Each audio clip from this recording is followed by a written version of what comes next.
Hi, you're listening to the Taking Ground podcast, connecting you to the many excellent churches, ministries and people within our wider family. You can keep up to date with the latest from Taking Ground at takingground.org.uk and never miss an episode of this podcast by hitting subscribe. But for now, here's your host, Rachel Broughton. Well, I'm sat today with three wonderful ladies. I have Michelle, I have Margaret, and I have Sue, all from Durham Community Church. Yes. And I'm really privileged to be sat with these ladies because we're going to be sharing some of their story, but also some of really their heart and their ministry in this area, geographically, but also in a really the interesting area really of cancer and breast cancer specifically.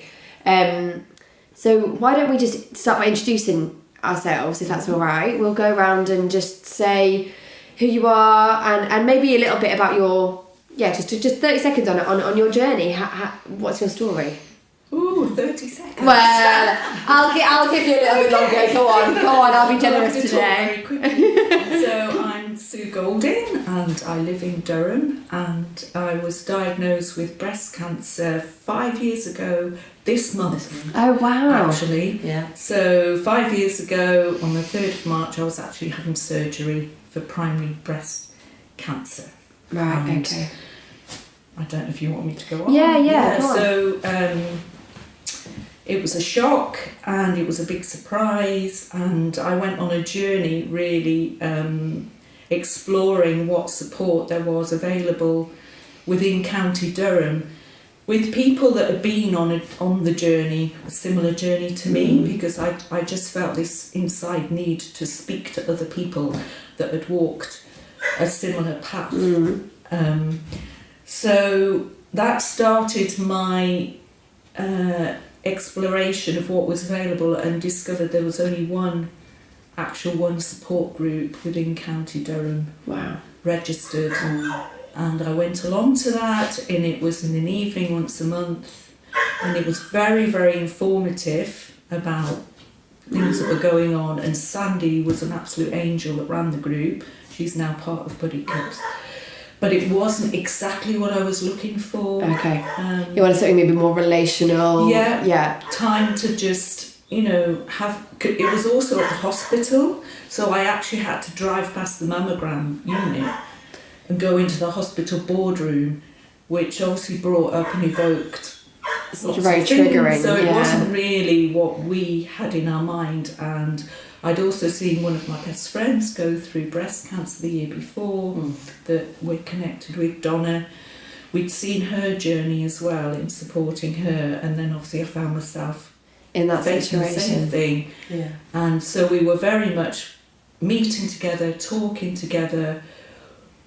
This can't be right, because all of the people that are getting diagnosed with breast cancer, there must be more than this. Yeah, so support-wise, yeah. Okay. Okay. What about you? Hello, my name is Margaret Jarrop, and I have links with the Durham Community Church as well. I was brought into Buddy Cups through Sue, because I knew Sue through the church, and she expressed her ideas about wanting to reach out to other ladies and families who've been affected. And we were looking for venues, so we had a little jaunt out over coffee, as is always nice to do. Yes, always. And came across Hotel Indigo, where I had a contact in. They had just set up that year as a hotel, and they were open to supporting local businesses and other things that were going on, wanted to be part of the community down at Albert. And they very kindly said that we could meet there once a month, so that got the ball rolling. Yeah. Then we had to sort of get everything together and Organisation. And so we've taken it from there, and Brilliant. we're coming up for 4 years this Wow. Friday. So this is the organisation that you guys have set up together Yes, called Buddy called Cups. Buddy Cups. And it's exactly what you were describing, Sue, this sort of sense of just wider support, not just information, which although is extremely important when you're going through something. It is, Sometimes you need a little bit more than that, don't you? Yeah. And it's that. Michelle, why don't you share a little bit about you? Yes, so I'm Michelle Luke, and I'm part of the Durham Community Church family. We like to call ourselves the church family. And Sue and I have been close friends for 30 years. So obviously Sue's diagnosis was a huge blow to us. Because I'm going to get emotional about this, even after all this time. When somebody that you care about and have walked through life with gets that kind of diagnosis, it's scary. And nobody knows what the outcome's going to be at the beginning. And like Sue said, the year before, we'd supported and walked through the same sort of diagnosis with Donna, who was another one of our ladies here in the church, but also one of our trustees who we actually have a really precious relationship with. And having done that journey with Donna the year before, I took her to appointments. I sat with her through 2 or 3 chemo sessions and wept with the loss of hair, and then kind of dealt with all of that. She then had, she'd had her surgery, she had all her treatments and things, and was coming to the end of her treatment, chemotherapy. She was almost to the end of that when we got this double whammy with Sue's. Yeah, wow. And I just about collapsed, I think. We had a ladies' event actually, Teesside, not long afterwards, and I think I just wept and wept and wept my way through that, because the thought of what might be going to happen was really hard. So we are very thankful to God that the worst did not happen. And so when Sue had this desire, this burning desire to see, to connect with people, and she realised for herself that there wasn't enough support. There was some support, but not the kind of support that she needed. Sue being Sue was like, we've got to do something about this. And that's what really began the journey with Buddy Cups, was from her own experience and God's fire. Because God's inspiration, the Holy Spirit's inspiration and God's fire within her is what established Buddy Cups. And we are, the rest of the trustees are here, we work together, we support. But Sue's the visionary, because she's the one that really caught hold of what God really wanted. And we see the need of that, and we have the pleasure and the privilege of being involved in supporting other women. And I think the precious thing about your story is how you've journeyed with somebody, and I suppose the variety in this room is, Sue, your first-hand experience of having walked through cancer and gone through the treatment, but it isn't just those who are surviving and fighting cancer. Actually, this impacts all the people around them, close friends, close family, and also even their friends and family. I suppose even for your family, Michelle, thinking, you're supporting Donna and then you're supporting Sue. Your family are impacted by, definitely. Even if they're not walking as closely with you, Sue, they're still impacted by the story, and for you as well. So I think, that's really precious when you see different journeys, different sets of experience coming together to see God do something in the city around that. So you've set up this amazing organisation, Buddy Cups, and you say it's about 4 years old? Yeah. It's 4 years old on Friday. Oh, wow. We're celebrating afternoon tea this Friday. Oh, lovely, lovely. Yeah. And so how long did it take from sort of, I suppose, supporting one another and thinking this needs to be something we can invite other people into, to sort of seeing other women and other families, I suppose, the people receiving that sort of level of support? What would you say? It took about a year because obviously I was also still going through treatment and things like that. So life still goes on even when you've got this burning passion to do something or to start something. So it took about a year because during our research we discovered that Macmillan offered a grant to groups that wanted to start at that time, a support online. Grant, So we applied and we ended up meeting with the regional engagement officer, I think she was called then, Naomi, and she heard what we had to say. She did her research as well, and she said, "You're right, there's hardly anything going on. We'll give you this money if you go through the grant process," which was a complete new experience to us. Isn't it funny? You sort of think, oh, we're just going to get alongside people and journey this stuff through, and you're given this huge application form, and you've got to jump through all the hoops. Justify every penny and every cup of coffee that you want to bless people with. But we did that, and we were awarded this amount of money. Mm-hmm. We just felt God's favour because we were given the room free in that hotel that you did. It was like an open door, and it was exactly how we'd pictured a comfortable room in an ordinary community cafe. Away from the hospital, no driving past any horrible... Absolutely. This amazing hotel that's got such a history in Durham as well. It's really well known, the building. So it took, I would say, it definitely took a year, because we launched in the March. Yes. March. And that would have been a year after my actual surgery for breast cancer. And I think the burden of starting something probably was a few months into my journey. In my meditation times, my personal times, it became a fire in my belly is probably a good description.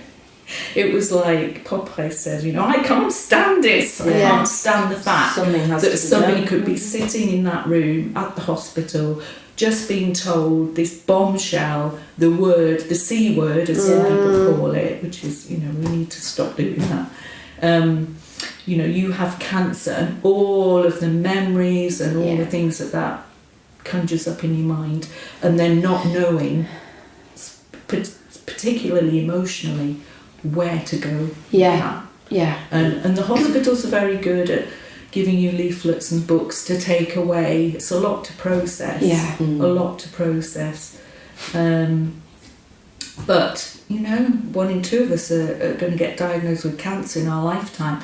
So the need for friendship, the need for a place to be uplifted, inspired, and to be, which is our little strapline. Say that again for me. Uplift, inspire, and to be. Just to be. Just come along and be. And some of our ladies, they come in and they're really happy, and rejoicing because they've just got through their mammogram, and then other people are coming in, they're broken because they've just been told they've got to have another round of treatment, or they've got other stuff going on in their lives. Well, this is it, isn't it?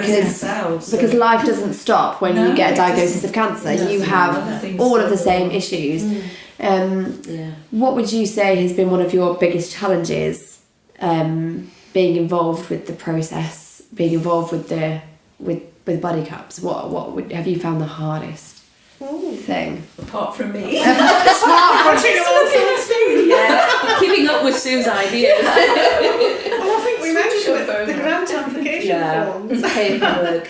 Because I think I actually enjoy doing the work that we do. It's our wonderful admin. It's amazing. So Sue and I meet, we're meant to meet every other Wednesday to do some admin for Buddy Cups. And that's how we kind of pick up ideas, and Michelle can join us when she can as well, because Michelle does our finance, which is great. But yes, the challenge of I wasn't involved in the very first application that you did from Macmillan. Mm-hmm. I came in the year after that because another trustee had left, and there was a space for a new one. But we did try. Was it just last year, girls, or was it the year before? We did. Last year. And we got these, as you say, pages. Spent hours on them. And we spent ages, and we thought we got the wording just right. And, we looked at our previous one and picked bits out and thought, we got it last time, so we'll try that. But it was going to a different group. It wasn't going to Macmillan, it was going to through the council, wasn't it? Okay. So it was about 25 pages long, this application. So we sent it off ever so hopeful. We'd sent it away to be looked at by someone who thought it was okay, but sadly we didn't get that particular grant, so we obviously weren't meant to have it at that time. And then of course COVID as well. Yes. So we didn't really have any outlays during COVID. So we didn't need that money over that period, because we're self-funded at the moment. But it would be quite nice to have a little more money to put. So trying to keep everything together trying to be organised to make sure that everything falls into place can be a little bit of a challenge sometimes, because I'm all right, I'll quite happily sail along quite easily and then suddenly realise there's 6 things that maybe I haven't done yet. Yes, yeah. So it all gets crammed together, so just making sure that then you don't get yourself stressed out. But it's just a joy working with the ladies on the trustee committee. I mean, we're all friends anyway, but it is just lovely. And I think that flows over when we then meet the ladies who come into us. That's so special. Because they do pick up. Yeah. I guess you guys have set the atmosphere. Yes. And I think that's really important, and I think the spiritual impact of that as well. You know, Buddy Cups isn't specifically an evangelism organisation, is it? You're not out there trying to convert everybody, but the atmosphere that you create is something that only can be created in the presence of God, because you're together in that, and I think that's something really, really special.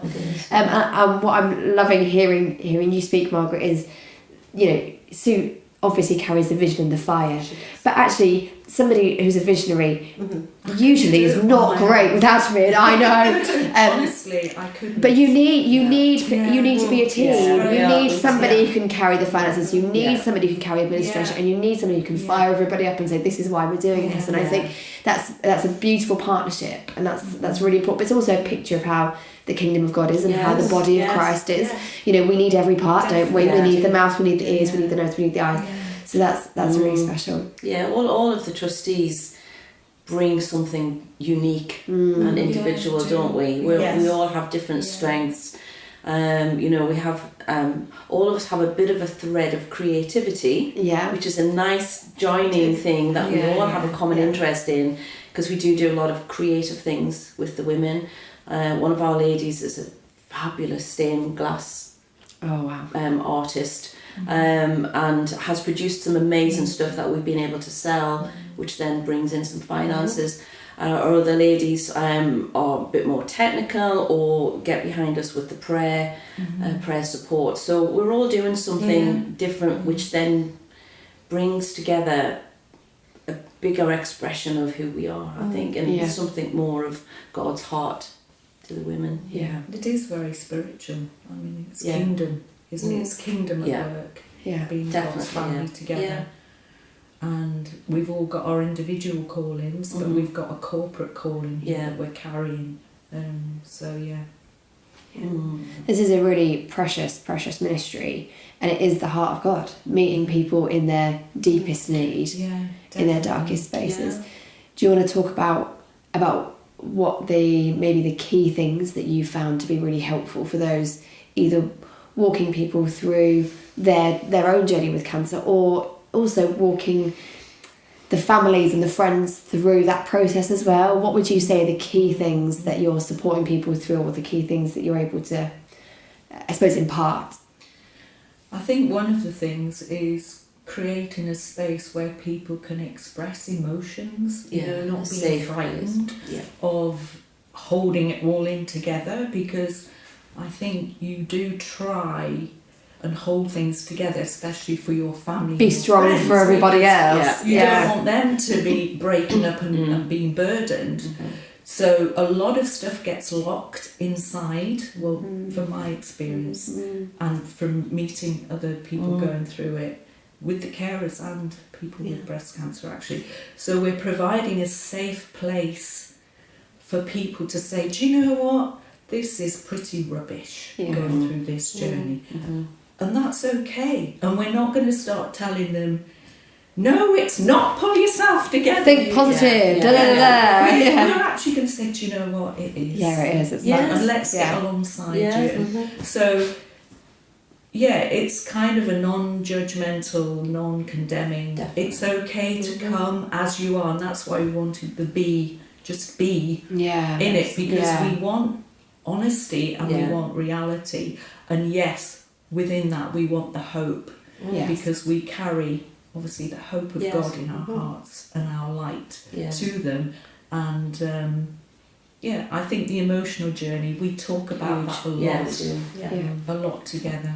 It's really important, and I think the fact that the women can just come as they are. There's no expectations. They're coming into, like we said before, an ordinary everyday situation, a coffee shop, which was we were really passionate about, wasn't it? We just did not want to do anything that looked like a meeting formal room, space or a meeting anything room. formal, because we're just relaxed women. We meet for coffee. Women love to meet for coffee, and so we that was very much a big part of setting the atmosphere, was the venue. And for us to be, we come as we are. We're not always on top of the world, life happens to us too.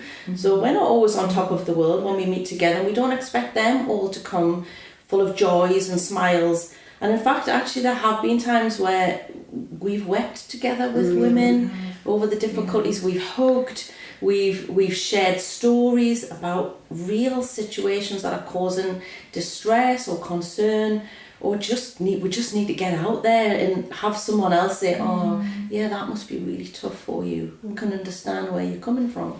Because we all need that.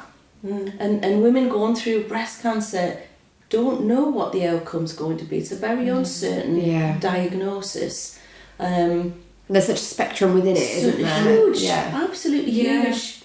And we have women in our group that are going through secondary breast cancer as well. And although we set it up specifically for primary breast cancer, we would never turn anyone away. No. So they also get specialist support, because that is a particularly special time, and you get a different perspective when you've got a life-limiting cancer.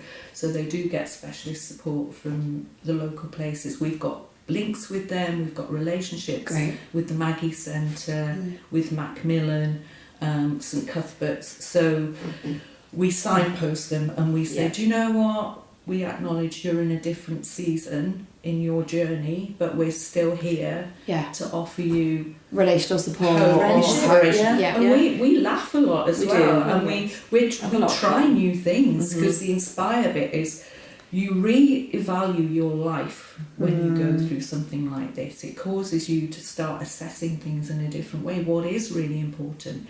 What is it that I would actually like to try to do? Maybe I want to leave some things behind and move into some new things. So we offer a lot of experiences as well, encourage them to have a go at things.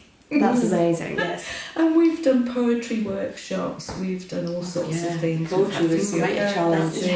I think that's true, isn't it? Different stages of your life bring different questions to your mind, and when you do get a diagnosis as big as cancer, that is massive, and it does do that.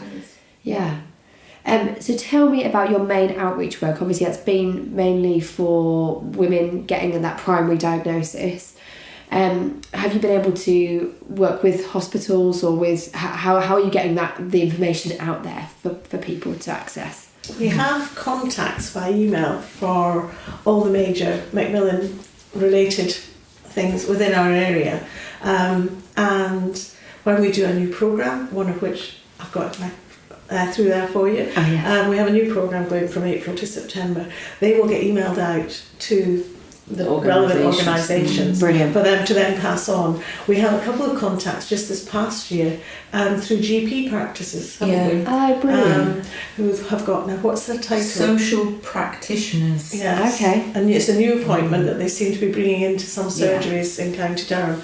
And we have a couple of contacts there. We've had at least one lady come, prescribers come to the Buddy Cups as a result of that. And we have our website. Oh yes, fantastic. So we put things on there. The programme will be going on when once it's all been completely approved by the trustees. Fantastic. Alrighty. And Facebook page, web page. Northern Cancer Alliance. Oh yes, we're linked with Northern Cancer. There's a new map, isn't there, Margaret? There's a map. Which we didn't when we tried to look at it, because we're not really terribly techie. Having to get used to Zoom during and we don't like Zoom. But that's what we used keep in touch with the ladies during COVID. Yeah, we had some good Zoom sessions. sessions. We did. We're all it happened to the best of us. We all had to get on it, didn't we? It was amazing how much fun we could still have. Yes, it's true. That's it. Yeah. On Zoom. Yeah. But yes, no, we're trying to use all the major links. Nahum, Sue's son, has also been assisting us because he's more techie minded than us. Especially with the new carers event that we're planning to do in May. So tell me about that, because this is a new thing, isn't it? Yeah, tell me about that. So I guess I kind of raised the chair for the carers, having been in that role largely, actually most of my life, now I think about it, but especially with Sue and Donna and going through breast cancer and things. And I think we've always had a heart for reaching out to support the carers, because we discovered there wasn't a lot of support in County Durham for the women going through the diagnosis. There was even less for the carers, for the families and close friends and whoever else is involved with that person's life. And so from time to time with some of our ladies, as we like to call them, our ladies, our friends and buddy cups do come with a friend or a sister. One lady came with a husband or a partner for quite a while to just be there, and we didn't do anything specific. They were just involved in everything that we did, and they knew that they were as welcome as any of the women with the diagnosis. So we really had a heart to put on an event, special event for the carers, to make them realise they count, they matter, they are just as important as the women going through the diagnosis. And the pain they're experiencing is just as valid. Absolutely. And watching someone go through the diagnosis and the treatment, it's really painful, it's really hard, because you can do nothing about it.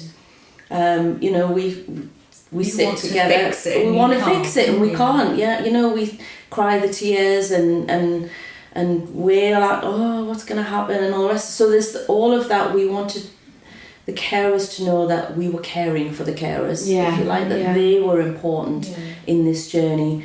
So we wanted to put on a carers event, which we have coming up in May. That's amazing. So this is the first for us, a special event for the carers. Although, like I've said, they've always been welcome to the group on a Friday. But we wanted to do something that was specific to them. So it's not going to be a huge, regional, massive event with hundreds of people. But for us, it's a big step forward. Yeah. In us reaching out to carers, and we don't know where God's going to take that. The planning hasn't quite worked out the way we thought it was going to do, but we are content that God knows. God knows us. He knows what we can manage, what we can handle. He knows the people that are going to come to the event. So we're really excited about it, but we also see it as a first step, really, in reaching out to carers specifically. It's the first of something ahead, I think, whatever it will become. Those listening can definitely be lifting you guys up in prayer, particularly in April. Did you say it? May the 12th. May the 12th. It would be amazing to just be covering that in prayer as a network. That would be wonderful, to see the people who need that support coming, and also for you guys to navigate that first step in terms of that. So I don't know if you can, but talk about, as you're journeying your cancer diagnosis, what was the support like for Jeremy? So Jeremy, your husband, journeying that with you. I know you can't necessarily tell his story, he's not sat with us, but but what was that like? What support is there available for partners, particularly male partners? So Jeremy was suffering a lot from shock, I would say, was the overriding emotion. Because we had plans, you go along life. We were going to go travel, we were going to go to Thailand, we booked the flights. I was teaching, I was working part-time, and he was getting on with the community, building up church family with the team here, and suddenly, boom, this happened just before Easter when we're going away. So the shock of it really hit him really hard. I'd say that was probably the overriding thing. And I know he's shared this actually at Buddy Cups. We had him in to share his journey as well. And I think his natural response was, how is this going to affect me? And he was very honest about that. He's been very honest. So his response, especially at the point where I thought I was going to have chemotherapy because my breast cancer was in my lymph nodes, so I had 2 weeks of not knowing if I was going to go down the chemo route. He was just really angry because we all like to work out our plans, don't we? Especially when it comes to holidays. And suddenly there's this massive interruption, and I think we all default to, how's this going to affect me? Yes. Don't we? In all honesty, that's absolutely it. And that's where he was. Definitely. And I think he really did need to speak to someone, and I felt, because I was in this thing, this journey, I could not help him. I felt unable to reach out to him because of where he was at. So we went to look to see if there was some counsellors, or so we contacted one of the big charities, UK charities, and when we made inquiries, they said, we have 200 counsellors for the whole of the UK, 2 of whom are men, and one of them was away on holiday. So it left one person who lived in the south to contact him through email. And he did, after about 3 weeks of the initial contact, and there wasn't the same connection there between this one, because his situation was different with his wife, and So there's not a lot really out there at all. That was very tricky, but the weird thing was, I put into Google church planting, breast cancer, counselling or something, some keywords. That's pretty niche, isn't it? It is. And I found this couple who were church planting in the south, and she'd just been diagnosed with breast cancer. Wow. And we ended up speaking to them on the telephone, the pastor of this church, and he explained to Jeremy how angry he felt and how, Isn't it amazing when you know that you're not the only person who's defaulted to that? It just it can lift so much easier when you don't feel like you're on your own. That's such a special... We spoke to him a few times. That's wonderful. Lee was in recovery and that kind of thing. But that was just a godsend at that time, because it gave Jeremy... I mean, we've got wonderful friends, absolutely wonderful friends and family, but he needed somebody that was in that key to understood. And that was a surprise that there were so short people. And men get breast cancer as well. And people don't always know that because they associate it all with women. It's a small percentage, but men do. Where they go for support. Wow. But But what an amazing step to be taking with this carers event that you're going to be doing. I think that's really special, and I think you're able to create this atmosphere that you guys carry, which is of comfort and support and of joy and of hope, even in the midst of darkness, in the midst of that fog. Actually, to be able to bring that to the women who are going through that journey, but also to the families and the friends and the people around them. I think that's really, really wonderful. At the end of each one of my podcasts, I invite my guests to share either a worship song or an encouragement, a lyric or something that's just maybe carried you or is carrying you at the moment. And we've been talking about this journey of cancer. So Sue, I wonder if there was a song during your journey, and Sue, and as you've journeyed that, is there a song that kind of carried you a little bit? There is. Oh, good. I just said yes. Yes, there's quite a few, but I kept a journal after my diagnosis, quite a detailed journal, and I dived into it the other day, and I remembered this song from Rend Collective, Bless Me So Much and How Me So Much. And it's probably not a regular song that people would say, oh yes, let's talk about that song, because it's called Weep With Me. And some of the lyrics, I won't read all of them, but it says, weep with me, Lord, will you weep with me? I don't need answers, all I need is to know you care for me. Lord, I will wrestle with your heart, but I won't let you go. Yet I will praise you, yet I will sing your name. Here in the shadows I'll offer my praise. You're good, you're kind, you care for this heart. Lord, I believe, Lord, make a way for me. You're working everything for good. Here in the shadows, and it talks about God being the same as he is in the light, in the shadows. Wow. And he's still true, and he still loves us, and he's still got us in his care.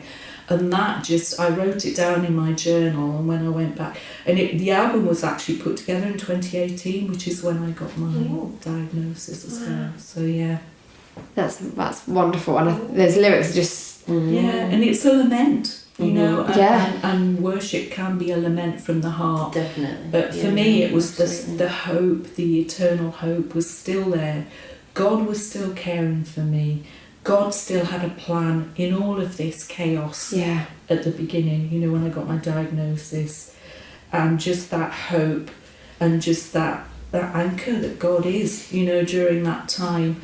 And so I think it was the lyrics that really, it just sang where I was at and where I was positioning myself at as well at that time. I like that. I'm going to wrestle with you, but I'm not going to let you go. Yeah. Like that sense of, God, I don't understand this, and I'm angry and I'm cross and I'm hurt and I'm lonely and I'm upset. Mm-hmm.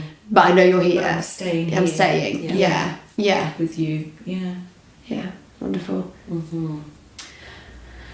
It's so hard to choose just one. I have two running through my head. I'll let you. Okay. My one song that of the last few months is by Paul Baloche and Kim Walker-Smith, and it's called Behold Him, and it's just beautiful. And I heard it about October time, and I just think, actually that's a really lovely Christmassy song, because we didn't actually use it, but it begins with Jesus coming from heaven as a child and living amongst us and things. But then it moves on to the Easter story, how he took on our sin and is there in our place, but then he reigns on high. So it's a really uplifting, and I just, something about it just caught me. It's the hope of the gospel, isn't it? That you carry in and amongst your ministry. Yeah. Actually, it's the hope that you carry. And the focus is like, behold him. Yeah. Fix your eyes on him. And so that reminded me of a song that I've kind of lived with for quite a long time. And throughout all of this is It Is Well With My Soul. And somebody, I can't even remember who it is, did a re-recording of it. And there's a chorus bit which says, through it all, my eyes are on you. And because that's kind of how I've always tried to live. And maybe it's a song I need to look at again right now. So just that whole thing of whatever we're facing, whatever we're going through, we keep our eyes fixed on God. He is Lord. He is the one who will sustain us. And that's what we've lived throughout, these last few years especially. So great, precious. You've both gone contemporary. That's okay. I'm going for it's very well known, it's your favourite Bible verse, one of them. They that wait upon the Lord will renew their strength. They shall mount up on wings like eagles. They shall run and not be weary. They shall walk and not faint. Teach me, Lord, to wait. Now, that last line, I'm not sure if we used to sing it. I had that to our choruses at church when I was a little bit younger. But that one always stays with me, because no matter what our situation, we have to wait on God to see where it is He wants to take us. And even in the really tough times, He can give us the strength to rise above it and to be able to face it. I know with these two, they've done it.